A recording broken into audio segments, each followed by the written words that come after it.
હોદ્દેદારોની આજે ચૂંટણી કરવામાં આવી છે।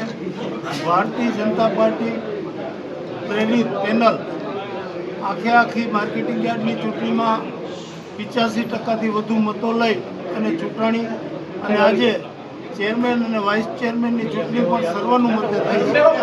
ચેરમેન તરીકે તાલુકા ભાજપના પ્રમુખભાઈ શ્રી મુકુંદભાઈ સભાયા અને વાઇસ ચેરમેન તરીકે વેપારી અગ્રણી હિરેનભાઈ કોટેચા આ બંને આજે સર્વાનુમતે ચૂંટાણા છે। ભારતીય જનતા પાર્ટી જામનગર તાલુકા ભારતીય જનતા પાર્ટી એકમત થઈ અને ચૂંટણી લડેલ એના પરિણામે સંપૂર્ણ બહુમતી મળેલ અને આજે માર્કેટિંગ યાર્ડના હોદ્દેદારોની ચૂંટણીમાં ભારતીય જનતા પાર્ટીના બંને ઉમેદવારો બનીને ચૂંટાઈ આવ્યા છે। ત્યારે હું એને અભિનંદન આપું છું અને આશા રાખું કે જામનગર માર્કેટિંગ યાર્ડનો વિકાસ વધુ સારી રીતે થાય, તાલુકાના ખેડૂતોને વધુ આ યાર્ડથી ફાયદો થાય એ દિશામાં એવો કામ કરશે। મારા પ્રમુખશ્રી અને ઉપપ્રમુખશ્રી બંનેને હાર્દિક અભિનંદન છે। રાઘવજીભાઈ, શું એવી જે સમસ્યાઓ છે કે જે ઓપોર્ચ્યુનિટી છે કે જે ખૂટે છે યાર્ડમાં અને પૂર્ણ કરવામાં?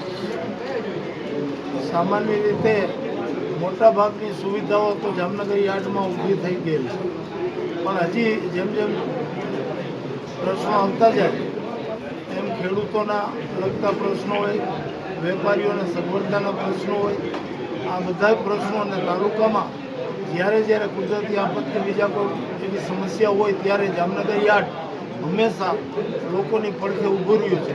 એટલે આ દરેક બાબતોમાં જામનગર માર્કેટિંગ યાર્ડના નવા હોદ્દેદારો યાર્ડનો ખૂબ સારો વિકાસ કરશે એવી અમને અપેક્ષા છે। આપા ખાતે ચેરમેન અને વાઇસ ચેરમેનની ચૂંટણી યોજાઈ, એમાં આજે પ્રદેશ નેતૃત્વએ જે મેન્ડેટ આપી મારું અને ભાઈ હિરેનભાઈનું કોટેચાનું સર્વાનુમતે જે વરણી થઈ છે તે બદલ પ્રદેશ નેતૃત્વનો CR પાટીલ સાહેબનો હું આ તકે અંતકરપૂર્વક આભાર માનું છું।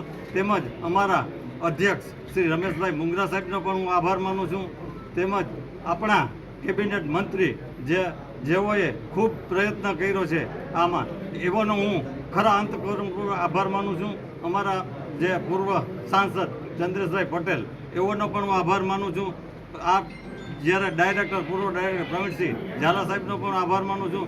તેમજ અન્ય જે અમારા મહામંત્રી છે અભિષેકભાઈ છે, દિલીપભાઈ છે, ડૉક્ટર ભંડેરી છે, પ્રવીણસિંહ છે, તમામનો જે સહયોગ આપ્યો છે અને સંપૂર્ણપણે જે લોકોએ જે યાર્ડની ચૂંટણીથી માંડી અત્યાર સુધી જે સહયોગ આપ્યો છે એ તમામનો હું અંતકરણપૂર્વક આભાર માનું છું। અને જ્યારે વિકાસની વાત છે ત્યારે અમારા વડીલોના માર્ગદર્શન મુજબ અને પાર્ટીનું જ્યાં જે સૂચન છે એ પ્રમાણે અપેક્ષા પરિપૂર્ણ કરવા અમારી આખી ટીમ અમે છે તત્પર રહેશી અને જે કાંઈ હશે, જે ત્રુટીઓ હશે તે સંપૂર્ણપણે અમે પૂરી કરશી। આ તકે અમારા નેતૃત્વને અમે ખાતરી આપીશું।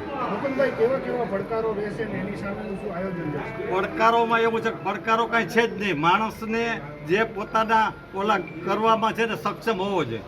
સક્ષમતા છે, અમારી ટીમ એવી જ છે કે જે છે ને એક ટીમ થઈ અને અમે કામ કરવાના છે, એટલે ગમે એવા પડકારો છે એટલે અમે સામનો કરવા તૈયાર જ છીએ। જે ખેડૂતોનો પ્રશ્ન છે, વેપારીઓનો પ્રશ્ન છે, સંપૂર્ણપણે છે ને અમે સફળ થશે એવી અમારા દરેક ડાયરેક્ટર વતી અને અમારા સહયોગી સંપૂર્ણ પાર્ટી વતી અમે ખાતરી આપી।